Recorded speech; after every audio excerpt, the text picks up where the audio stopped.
If your temperature gauge suddenly hits red, your engine could be seconds away from serious damage.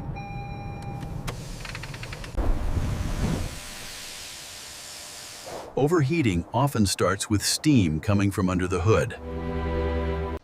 Low coolant levels or leaks are one of the most common causes.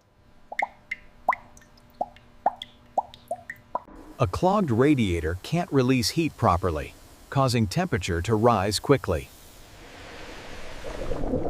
A faulty thermostat may stay closed, preventing coolant circulation.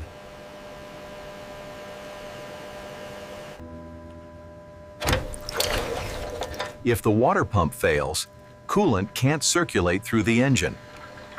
A broken cooling fan can also cause overheating, especially in traffic. If your engine overheats, stop driving immediately and let it cool before checking coolant. Ignoring overheating can lead to blown head gaskets and expensive repairs. Regular maintenance keeps your cooling system working and your engine safe.